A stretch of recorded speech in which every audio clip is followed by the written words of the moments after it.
इसलिए हमारा ray optics complete हो चुका है। कंप्लीट में प्रिज्म की प्रॉब्लम्स बची हुई हैं, टेलीस्कोप माइक्रोस्कोप की कुछ प्रॉब्लम्स बची हुई हैं। प्रिज्म कॉम्बिनेशन मुझे आपको कराना था, उस दिन आपसे डिस्कस करने वाला था प्रिज्म कॉम्बिनेशन। तो प्रिज्म कॉम्बिनेशन भी बचा हुआ है। डेविएशन डिस्पर्जन पे उसमें कॉन्सेप्ट्स होते हैं कुछ, ठीक है।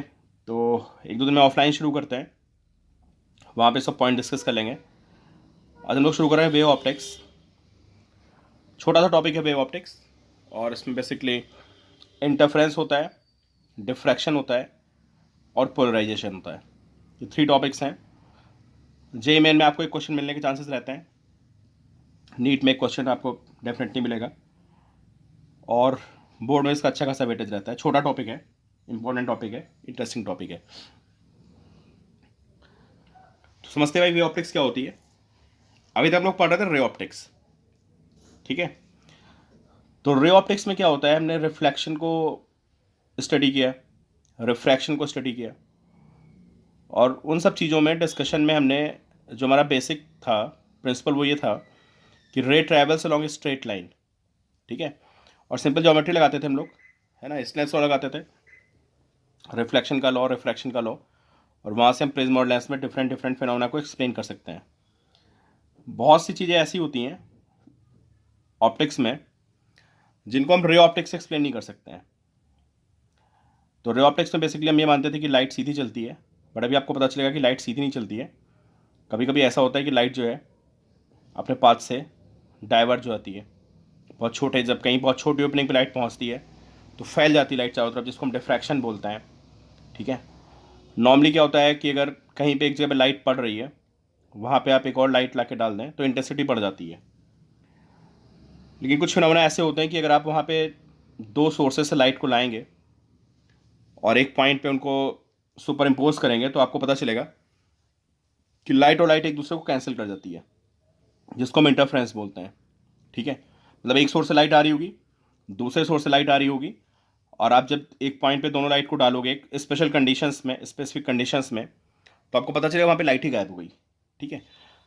तो ये सब चीज़ें रे ऑप्टिक्स से एक्सप्लेन नहीं हो पाई, तो ये सब चीज़ें हम एक्सप्लेन करते हैं किसमें, वे ऑप्टिक्स में, ठीक है। तो रे ऑप्टिक्स में लाइट स्ट्रेट चलती थी, अब यहाँ पे बहुत सी चीज़ें होती हैं वे ऑप्टिक्स में।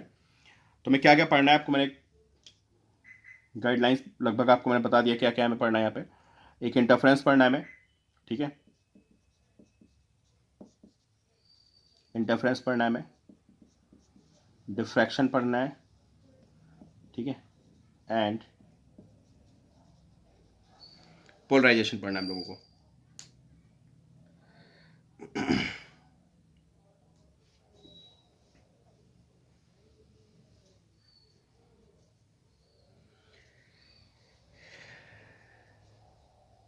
और इन सबसे पहले आपको पढ़ना पड़ेगा,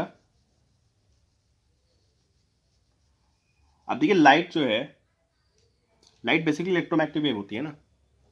उस टाइम पे लोगों को नहीं पता था लाइट इलेक्ट्रोमैग्नेटिक वेव होती है। तो अब तो हम लोग हर चीज़ इलेक्ट्रोमैग्नेटिक वेव से एक्सप्लेन करते हैं, रिफ्लेक्शन को भी, रिफ्रैक्शन को भी, ठीक है। तो सबसे पहले आपको थोड़ा हिस्टोरिकल कॉन्टेक्स्ट में देखना पड़ेगा कि लोगों ने कैसे कैसे एक्सप्लेन किया कि जो लाइट होती है उसमें रिफ्लेक्शन और रिफ्रैक्शन कैसे कैसे होता है, ठीक है। तो एक साइंटिस्ट थे, और जो पहला चैप्टर है हमारा बेसिकली इन तीनों टॉपिक से पहले हमें पढ़ना पड़ेगा हाइगेंस थ्योरी,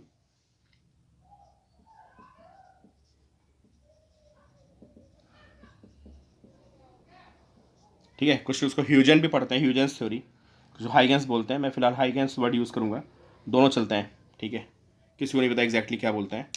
तो हाइगेंस थ्योरी हम लोग पढ़ने वाले हैं, ठीक है। तो इन्होंने बताया कि लाइट में रिफ्लेक्शन कैसे होता है और रिफ्रैक्शन कैसे होता है। तो सबसे पहले आपको हाइगेंस थ्योरी पढ़ने से पहले, और ये बोर्ड में आती है यार, ठीक है, जेई नीट पे इस पे क्वेश्चन नहीं बनते हैं, एक आध बार आए हुए क्वेश्चन, ऐसा नहीं, मैं आपको करा दूंगा जो भी क्वेश्चन आए हुए हैं वेव फ्रंट पे, बट ये बोर्ड का इंपॉर्टेंट टॉपिक है और इसकी डायरेक्शंस बोर्ड में आती हैं, ठीक। तो सबसे पहले हम लोग आएंगे, जैसे हम लोग गॉस थ्योरम पढ़ते थे ना, गॉस थ्योरम में गॉस ने क्या एक्सप्लेन किया कि क्या होता है, एक गॉसियन सरफेस होता है, एक फ्लक्स होता है। फिर उन्होंने बहुत डिफरेंट डिफरेंट फॉर्मूलों को ड्राइव किया using without using integration, metal की बहुत सी प्रॉपर्टीज़ को उन्होंने एक्सप्लेन किया, ठीक है। तो इन्होंने भी कई चीज़ एक्सप्लेन की। तो सबसे पहले आपको समझना पड़ेगा कि वेव फ्रंट क्या होता है। जैसे वहाँ पे फ्लक्स होता था, एक हाइपोथेटिकल क्वांटिटी होती थी, वैसे यहाँ पे वेव फ्रंट होता है। ठीक है, तो सबसे पहले हमें समझना है वेव फ्रंट क्या होता है। What is wave front. कुछ कुछ फ्लक्स वाला कॉन्सेप्ट यहाँ भी चलता है। ठीक है, जैसे ये एक पॉइंट सोर्स हो गया, this is point source. Point source से लाइट चारों तरफ निकलती है। ठीक है, ऐसे ऐसे ऐसे स्पेस में, 3D स्पेस में लाइट चारों तरफ निकलती है। ठीक है, एक लाइन सोर्स लेते हैं। लाइन सोर्स का मतलब जैसे पेन है ना, और सोचो यहाँ से वेव ऐसे निकल रही है, ऐसे परपेंडिकुलर टू दिस पेन, फैलेगी नहीं, परपेंडिकुलर ऐसे ऐसे ऐसे वेव्स निकल रही, तो दैट इज लाइन सोर्स। ये सब मैं आपको 11th की फिजिक्स में बता चुका हूँ। ठीक है, ऐसे ऐसे वेव्स निकल रही चारों तरफ, आप जाएंगे तो हम मिलेगा आपको ये सब, ऐसे ऐसे वेव्स निकल रही हैं। ठीक है, या कोई लीनियर सोर्स ऑफ लाइट भी हो सकता है। लीनियर सोर्स ऑफ लाइट क्या होता है, जब टॉर्च से लाइट नहीं मारते हैं, बिल्कुल प्लेन लाइट जा रही है ऐसे, ये हमारा होगा लीनियर सोर्स ऑफ लाइट। ठीक है, अब मैं आपसे पूछूं, ऐसे पॉइंट्स बताओ आप जो सेम फेज में होंगे, जिनमें फेज डिफरेंस ना हो। तो क्या होता है पता है, अगर आप पॉइंट सोर्स से आर डिस्टेंस पे एक स्फीयर बना दें, ठीक है, या लाइन चार से आर डिस्टेंस पे आप एक सिलेंडर बना दें ऐसे, दिस सिलेंडर, या ये आपकी पैरेलल लाइट जा रही है, एक ऐसे आप सरफेस बना दें, ऐसे प्लेन सरफेस, तो क्या होता है, ये इनकी सोर्स से डिस्टेंस सिमेट्रिकल होती है, समझे। आप बोलते हैं पाथ डिफरेंस जो होता है वो डिपेंड करता है, फेज डिफरेंस होता है, थोड़ी 11th की बात करते हैं, हालांकि ये सब अभी अभी पढ़ने वाले हैं। शायद आपको फॉर्मूला याद आ रहा हो, फेज डिफरेंस का फॉर्मूला होता था 2 pi delta x by lambda, वह delta x is called path difference. और क्या कहानी होती थी कि सपोज को पॉइंट ये है, एक वेव यहाँ से ऐसे ट्रैवल करके आ रही है, एक वेव यहाँ से ऐसे ट्रैवल करके आ रही है, इनके बीच में क्या होता था, एक फेज डिफरेंस होता था, और फेज डिफरेंस आता था पाथ डिफरेंस। ये सब बातें आपको याद होनी चाहिए, अभी मैं एक्सप्लेन नहीं करूँगा, बट इंटरफ्रेंस में सब बातें मैं आपको बताऊँगा। ठीक है, आपको थोड़ा बहुत आइडिया होना चाहिए कि phase difference is 2 pi delta x by lambda. Delta x क्या होता था, इनकी डिस्टेंस ट्रैवल, अगर ये x1 चल रहा है, x2 चल रहा है, तो x2 माइनस x1 को हम बोलते थे पाथ डिफरेंस। तो होता क्या है, जब एक पॉइंट सोर्स से लाइट चलती है ना, तो आर डिस्टेंस में जितने भी पॉइंट्स होते हैं वो सारी सेम डिस्टेंस ट्रैवल करते हैं, ऐसे ऐसे ऐसे। या अगर एक लाइन सोर्स है, तो अगर आप यहाँ से आर डिस्टेंस पे एक सिलेंडर बनाएंगे, तो सिलेंडर के जितने भी पॉइंट्स होंगे वहाँ तक वेव चलने में सेम डिस्टेंस ट्रैवल करेगी, तो सब में क्या होता है, पाथ सेम होता है। ठीक है, तो इन सारे स्फेयर के जितने भी पॉइंट्स होंगे, इस स्फेयर के सारे पॉइंट्स, मतलब जितने भी सरफेस पे जितने पॉइंट्स हैं, सारे सारे सेम फेज में होते हैं, इसको हम बोलते हैं wave front.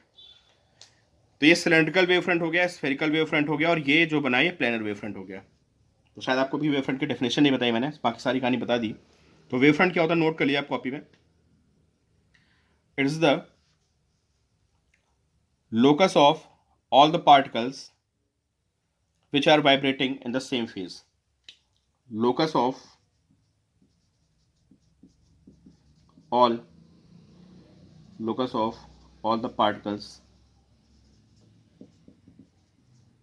vibrating in same phase. ठीक है, ऐसे पॉइंट जो सेम फेज में है, उन सारे पॉइंट्स को आप ज्वाइन कर दिए तो सरफेस बनेगा, that is called wave front. तो wave front is basically surface. ठीक है, और कैसे मिलेगा, by joining all points which are vibrating in same phase. और सेम फेज का मतलब आप समझ गए ना कि उनकी सोर्स से डिस्टेंस क्या होनी चाहिए, सेम होनी चाहिए। कितने तरह के वेव फ्रंट हो गए तो वेव फ्रंट की डेफिनेशन हो गई। और वेव फ्रंट कितने तरह के आ गए भाई, वेव फ्रंट आ गए आपके कितनी तरह के, 3 तरह के। कौन कौन से, स्फेरिकल वेव फ्रंट, नोट करिए आप, स्फेरिकल वेव फ्रंट। कैसे बनता है spherical wave front, spherical wave front बनता है जब एक पॉइंट सोर्स होता है। देन नेक्स्ट नोट करिए आप, cylindrical wave front. Cylindrical wave front कब बनता है ये, जब आपका लाइन सोर्स होता है। ठीक है, when you have line source तो बनता है आपका सिलेंड्रिकल। और थर्ड मैंने आपको कौन सा बताया, थर्ड मैंने आपको बताया प्लेनर वेव फ्रंट, और ये कब बनता है, जो आपका लाइन सोर्स तो पैरेलल रेस आ रही हो, बिल्कुल पैरेलल रेस, तो आपको जो वेव फ्रंट बनेगा वो प्लेन वेव फ्रंट होगा। ठीक है,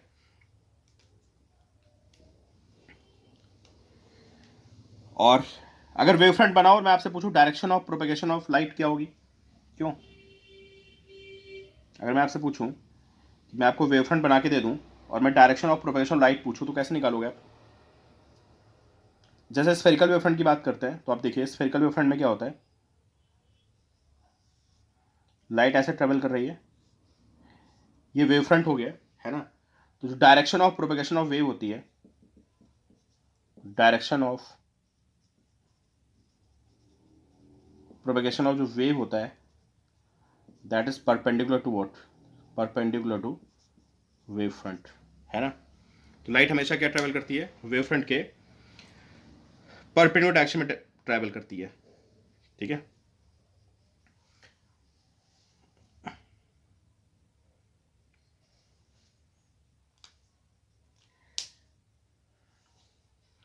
सारी चीजें यहाँ पे, सारी चीजें वेव फ्रंट से एक्सप्लेन होगी। ठीक है, अब देखो ये जो जो हाइगन्स थ्योरी की कोई वैलिडिटी नहीं है, नॉट वैलिड।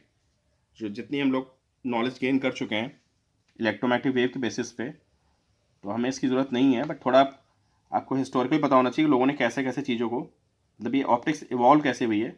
बहुत सी थ्योरी हैं, ऐसा नहीं कि हाइगन्स थ्योरी है। ठीक है, सबसे इंपॉर्टेंट थी वो ये थी हाइगन्स थ्योरी। ठीक है, थोड़ा सा इसका यूज़ किसने किया था, इसका यूज़ किया था यंग्स ने। थॉमस यंग साइंटिस्ट थे, उनका बहुत फेमस एक्सपेरिमेंट है डबल स्लिट एक्सपेरिमेंट, उन्होंने इनकी थ्योरी को थोड़ा सा यूज़ किया था, इसलिए हम लोग पढ़ रहे हैं हाइगन्स थ्योरी। ठीक है, अब इन्होंने कुछ हाइपोथेटिकल बातें की, है ना, तो जो प्रिंसिपल्स दिए, कुछ पॉइंट्स बताए, ये बोर्ड में लिखने को आते हैं, तो ध्यान रखिएगा आप। ठीक है, और उसी के बेसिस पे ना सब कुछ एक्सप्लेन किया।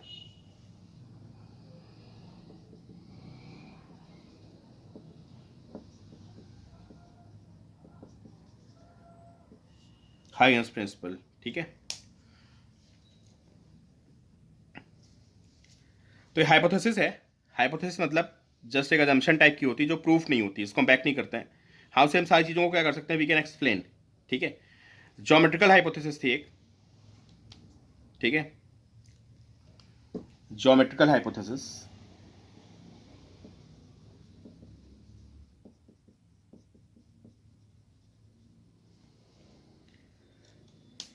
ठीक है, तो देखो क्या बताया, इन्होंने बताया कि लाइट जैसे ट्रैवल कर रही है, कोई पॉइंट सोर्स है ना, ऐसे लाइट ट्रैवल करेगी, तो थोड़ी देर बाद ये ऐसे लाइट ट्रैवल करेगी, ऐसे एक्सपैंड हो रही है, और अगर ये मान लेते हैं रेडियल है, ये ऐसे रेडियली बाहर निकल रही है लाइट, इसका वेवफ्रंट कैसा बनेगा, इसका वेवफ्रंट बनेगा स्फेरिकल। ठीक है, तो सबसे पहले समझाया कि लाइट चलती कैसे है, तो उन्होंने बताया कि लाइट ट्रैवल करती है तो इसका वेवफ्रंट होता है ना, और वेवफ्रंट पे जितने भी पॉइंट्स होते हैं, एज्यूम किया भाई, कोई पीछे इसके पीछे बैकिंग नहीं है, आप ये मत पूछना ऐसा क्यों एज्यूम किया, है ना, ऐसा क्यों, हाइपोथेसिस है, हाइपोथेसिस प्रूव नहीं होती है। ठीक है, तो इन्होंने बताया कि जैसे लाइट ट्रैवल कर रही है, हमारा वेव फ्रंट बन गया, दिस इज वेव फ्रंट, ऐसे ऐसे वेव फ्रंट हो गया। ठीक है, तो बताया कि जो वेव फ्रंट का हर पॉइंट होता है ना, जैसे ये वेव फ्रंट है स्फेरिकल, इसका हर पॉइंट किसकी तरह काम करेगा, इसका हर पॉइंट एक नए लाइट सोर्स की तरह काम करेगा, और यहां से फिर इन्होंने बताया कि लाइट ऐसे ऐसे चारों तरफ निकलती है, थोड़ा आगे पहुंचेगी, फिर एक नया वेव फ्रंट बनेगा, फिर ये जितने पॉइंट्स होंगे, समझे? तब इमेजिन करो कि लाइट आगे एक्सपैंड कर रही है ना, और हर पॉइंट से नई नई लाइट निकल रही है, ऐसे ऐसे ऐसे ऐसे कोई पॉइंट सोर्स था। ठीक है, यहां से ऐसे लाइट निकली चारों तरफ, ऐसे लाइट फैलती गई, फिर एक नए सोर्स की तरह काम कर रहा है, यहां से लाइट चारों तरफ निकलेगी, फिर लाइट आगे बढ़ेगी, फिर यहां से एक नए सोर्स की तरह काम करेगा, और ऐसे ऐसे क्या है, हर पॉइंट जो है वेव फ्रंट का हर पॉइंट एक सोर्स की तरह काम कर रहा है। ठीक है, तो अब ये लिखने को आते हैं, तो आप इसको प्रॉपर नोट करिए। पहला पॉइंट उन्होंने क्या बताया, ये ज्योमेट्रिकल हाइपोथेसिस थी, तो थोड़ी ज्योमेट्री लगेगी इसमें, टेंजेंट बेंजेंट की। ठीक है, every point on A wave front, लिख देता हूं, every point on a wave front every point on a wave front acts as a fresh source of light, fresh source of disturbance कह सकते हैं, not light, fresh source of disturbance, ठीक है, called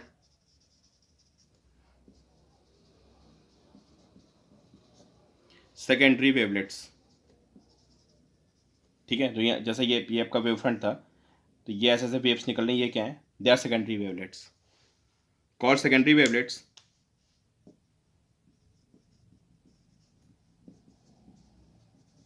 which travels in 3D space, 3D space मतलब along all directions, और obviously बात है with speed of light, ठीक है।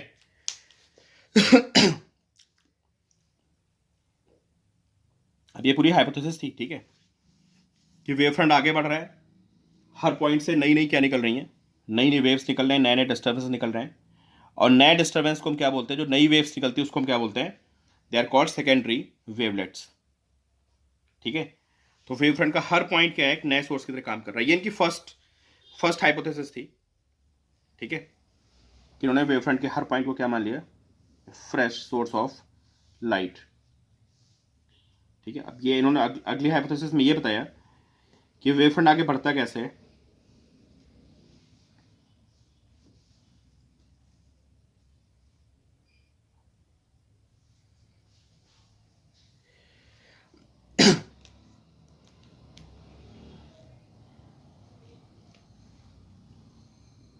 अब देखो भाई, अगला पॉइंट क्या बताया, सपोजली ये वेव फ्रंट है, ठीक है, और यहां से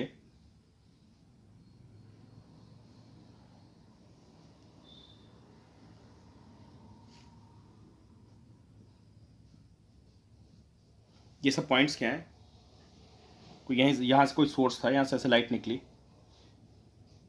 थोड़ा सा फिगर को आगे बनाना पड़ेगा मुझे, जैसे ये सोर्स था और यहाँ से लाइट निकल रही है, ये सब क्या आपका वेव फ्रंट है, ये क्या हो गया आपका, ये फ्रेश सोर्स ऑफ लाइट हो गए, डिस्टर्बेंस,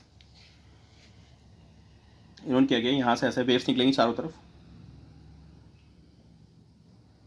ऐसे, ठीक है, इससे वेव्स निकलेंगे ऐसे, और टी टाइम में कितना ट्रैवल करेगी वो, सी टी, है ना, C speed of light, T time.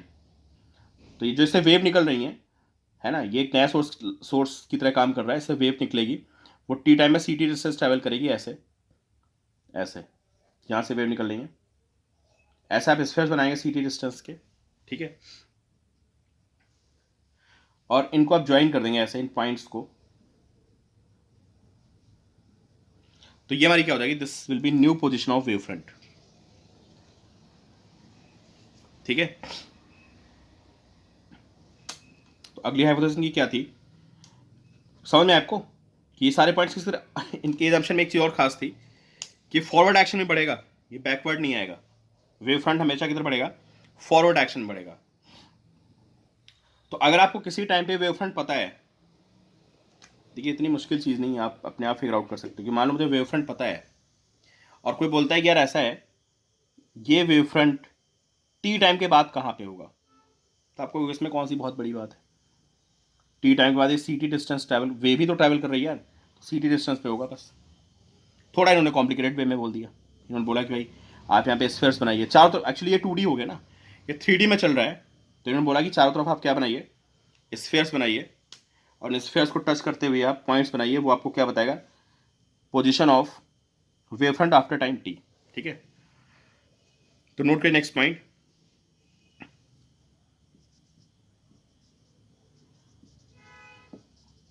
surface touching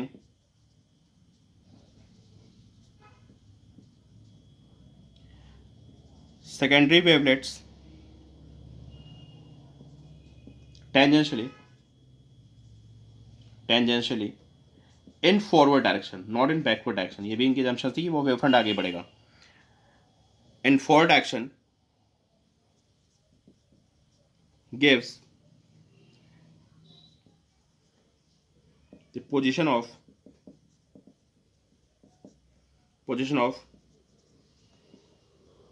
new wave front।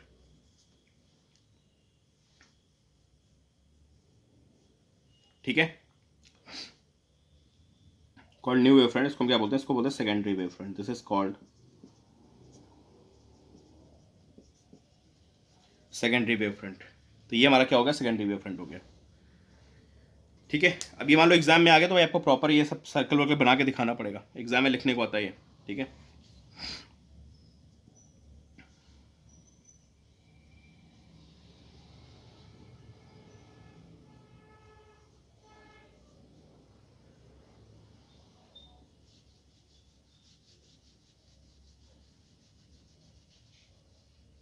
अब दो एग्जाम्पल्स थी। ठीक है, समझ में आ गया? पहले समझ में ये थी कि हर पॉइंट किस तरह काम करता है, एक नए सोर्स ऑफ लाइट की तरह काम करता है, और हर पॉइंट से नई नई वेव्स निकलती हैं।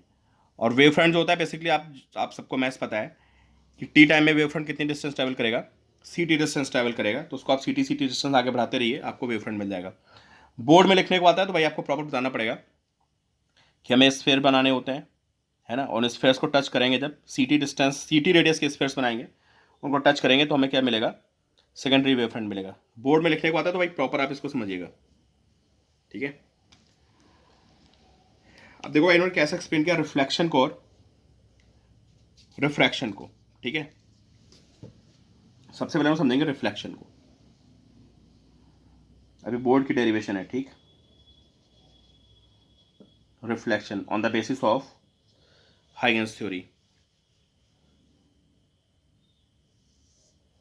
एक सरफेस बनाते हैं,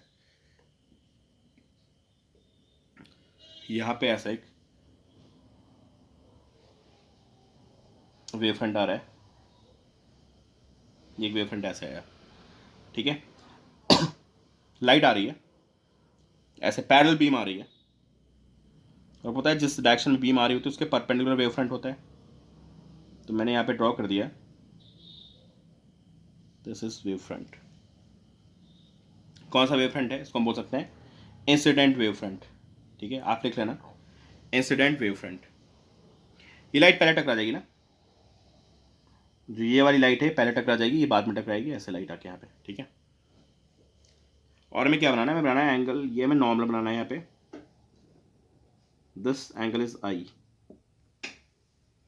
ये हमारा एंगल आई हो गया। फिर यहाँ से रिफ्लेक्शन होगा, है ना, वेव ऐसे चली जाएगी, ये वेव फ्रंट ऐसा चला जाएगा और ये वेव फ्रंट ऐसे चला जाएगा। ठीक है, ये हमारी वेव ऐसे चली गई। ठीक है, अब ये जाने वाली वेव हो गई, तो फिर आप सेकेंडरी वेव फ्रंट बनाएंगे यहाँ पे। ये इंसिडेंट वेव फ्रंट हो गया।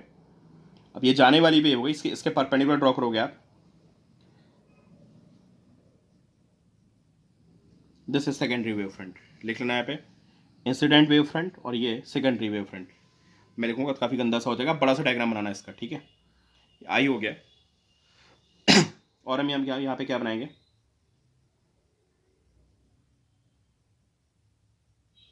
यहाँ पे एंगल बनाएंगे, दिस एंगल इज आर।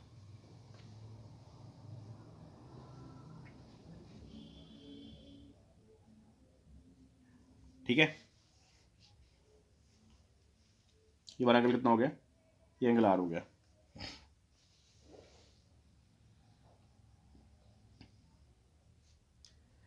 आपको प्रूफ क्या करना है? आपको प्रूफ करना है कि angle I is equal to angle R, ये हमें प्रूफ करना है।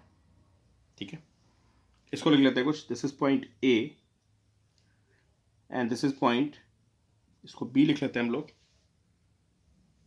ए बी इसको कर देते हैं, दिस इज ए बी, इसको बी डैश लिख लेते हैं, और ये नया वेव फ्रंट बन गया, इसको हम लिख देते हैं ए डैश। ठीक है, और ये एंगल हमारा कितना हो गया, this angle is R and this angle is I. अब आप देखिए यहाँ पे क्या हो रहा है, ये एंगल 90 होगा आपका और ये एंगल भी 90 होगा। ठीक है, मैंने इस एंगल को आर लिया है। अभी मेरे आई और आर डिफरेंट है, ध्यान रखना आप कि अभी मैंने आई और आर को डिफरेंट लिया है। अब मैं हाइगेन्स थ्योरी को लगा के I equal to are proof करूंगा। ठीक है,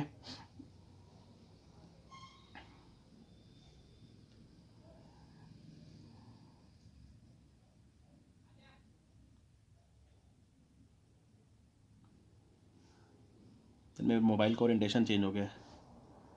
मैं अगली मीटिंग में इसको हिल गया थोड़ा सा, कंटिन्यू करता हूँ। ठीक है।